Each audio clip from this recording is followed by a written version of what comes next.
నమస్తే, welcome to prime nine desk analysis. నేను మీ బ్రహ్మనాయుడు. మొత్తానికి వైఎస్ఆర్ కాంగ్రెస్ పార్టీ టికెట్ల విషయంలో అయితే సామాజిక న్యాయాన్ని అమలు చేస్తుంది అనేటువంటి ఒక ఇండికేషన్ అయితే ప్రజలకు వెళ్ళింది. అటు బీసీలకి పెద్ద ఎత్తున టికెట్లు ఇచ్చేటువంటి ప్రక్రియకైతే వైఎస్ఆర్ కాంగ్రెస్ పార్టీ అధిష్టానం అయితే శ్రీకారం చుట్టిందని చెప్పుకోవచ్చు. అటు వైజాగ్ కనుక చూస్తే ఉత్తరాంధ్రకు సంబంధించి వైజాగ్ లాంటి ఒక మహానగరానికి సంబంధించి ఆ వైజాగ్ పార్లమెంటు టికెట్ని అయితే బొత్స సత్యనారాయణ సతీమణి బొత్స ఝాన్సీకి అయితే కేటాయించినట్లు వైఎస్ఆర్ కాంగ్రెస్ పార్టీ మూడో విడతలో అయితే పేర్కొంది. మొత్తానికి చూస్తే వైజాగ్కి సంబంధించి బీసీలకి టికెట్లు ప్రత్యేకించి తూర్పు కాపు సామాజిక వర్గానికి చెందినటువంటి బొత్స ఝాన్సీకి టికెట్ ఇవ్వడం మీద అయితే ఉత్తరాంధ్రకు సంబంధించి తూర్పు కాపులు అయితే పెద్ద ఎత్తున అయితే హర్షం వ్యక్తం చేస్తున్నారు.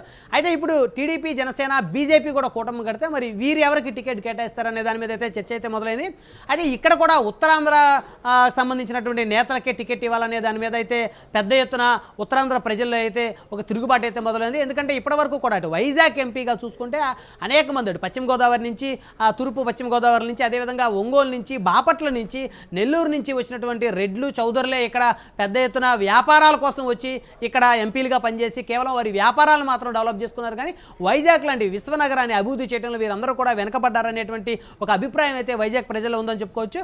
ఎక్కడి నుంచి వచ్చేటువంటి వలస వ్యాపారవేత్తలను తీసుకొని వచ్చి అన్ని రాజకీయ పార్టీలు ఇక్కడ వారికి టికెట్ ఇవ్వటం మీద అయితే పెద్ద ఎత్తున అయితే ఉత్తరాంధ్రకు సంబంధించినటువంటి ప్రజానీకం అయితే ఒక తిరుగుబాటు అయితే చేస్తుందని చెప్పుకోవచ్చు. ఇప్పుడు బొత్స ఝాన్సీకి వైఎస్ఆర్ కాంగ్రెస్ పార్టీకి చెందినటువంటి తూర్పు సామాజిక వర్గానికి సంబంధించినటువంటి బొత్స ఝాన్సీకి వైసీపీ కనుక టికెట్ కేటాయిస్తే మరి ప్రస్తుతం టీడీపీ, జనసేన, బీజేపీ కూటమి కనుక ఏదైతే ఉందో దీంట్లో కూడా తూర్పు కాపు సామాజిక వర్గానికి చెందినటువంటి వ్యక్తులకే టికెట్ ఇవ్వాలనే దాని మీద అయితే పెద్ద ఎత్తున ఒక చర్చ అయితే మొదలైంది. అయితే తెలుగుదేశం, అదేవిధంగా బీజేపీ, అదేవిధంగా జనసేన పార్టీలు ఏవైతే ఉన్నాయో మరి వీరు ఎవరికి టికెట్లు కేటాయిస్తారనే దాని మీద అయితే చర్చ మొదలైందని చెప్పుకోవచ్చు.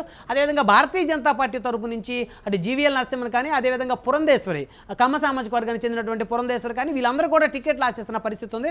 అదేవిధంగా తెలుగుదేశం పార్టీ తరపు నుంచి చూస్తే మరి గతంలో నందమూరి బాలకృష్ణ చిన్నాలుడు ఎవరైతే ఉన్నారో ఆయన పోటీ చేసి ఓడిపోయినటువంటి పరిస్థితి ఉంది. అయితే ఇప్పుడు వీరందరికీ కాకుండా ఇటు ఓసీలకి కాకుండా ఇక్కడ కూడా బీసీలకి కేటాయిస్తే ఈ టీడీపీ, బీజేపీ, జనసేన కూటమి ఖచ్చితంగా సామాజిక సమన్యాయాన్ని ఈ కూటమి కూడా అమలు చేసేటువంటి పరిస్థితి ఉంటుందని చెప్పుకోవచ్చు. ఎందుకంటే బీజేపీ కూడా దాదాపుగా ఇప్పటికే టీడీపీ, జనసేన కూటమితో కలిసి పోటీ చేయడానికైతే రంగం సిద్ధమైందని చెప్పొచ్చు.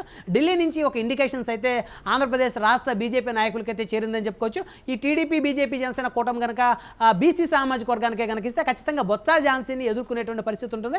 లేకుండా ఎక్కడి నుంచో వలస నేతల్ని అటు గోదావరి జిల్లా నుంచి కానీ, లేకపోతే బాపట్ల, అదేవిధంగా నెల్లూరు జిల్లా నుంచి రెడ్లను కానీ, చౌదరులను కానీ, వలస నేతలను కనుక ఇక్కడ కనుక తీసుకొని వస్తే ఖచ్చితంగా ఒక వ్యతిరేకత అయితే మొదలయ్యేటువంటి పరిస్థితి ఉంటుంది. ఎందుకంటే ఉత్తరాంధ్రకు చెందినటువంటి నేతలకే, అందులోని బీసీ నేతలకే వైకాపా నేతలు అవకాశం ఇస్తే ఇక్కడ టీడీపీ, బీజేపీ, జనసేన కూటమిలో ఓసీ సామాజిక వర్గానికి చెందిన నేతలను, అదేవిధంగా ఎక్కడి నుంచో వలస నేతలను తీసుకొని వచ్చి ఇక్కడ కనుక ప్రోత్సహిస్తే ఉత్తరాంధ్ర అభివృద్ధి జరగదు అనేటువంటి ఒక ఇండికేషన్ ఉత్తరాంధ్ర ప్రజల్లో ఉంది. ఉత్తరాంధ్ర ప్రజలు అయితే మాకు స్థానికంగా ఉండేటువంటి మా ఉత్తరాంధ్ర నేతలే కావాలి, కానీ ఎక్కడి నుంచి వచ్చిన వలస నేతలను అయితే ఖచ్చితంగా ఈసారి తిరస్కరిస్తాము అనేటువంటి ఒక భావంతో అయితే ఉన్నట్టు తెలుస్తుంది. మొత్తానికి ఈ కూటమి ఎవరికి కేటాయిస్తుంది, ఎప్పట్లాగనే వలస నేతలకి, ఓసీ వలస నేతలకి, వ్యాపారవేత్తలకు కేటాయిస్తుందా, లేకపోతే స్థానికంగా ఉండి ఉత్తరాంధ్ర అభివృద్ధి కోసం పోరాటం చేసేటువంటి నాయకులకి, బీసీ నాయకులకి టీడీపీ, బీజేపీ, జనసేన కూటమి వైజాగ్ ఎంపీ టికెట్ని కేటాయిస్తుంది అనే దాని మీద తెలియాలంటే ఖచ్చితంగా కొన్ని రోజులు వేచి చూడాల్సిందే.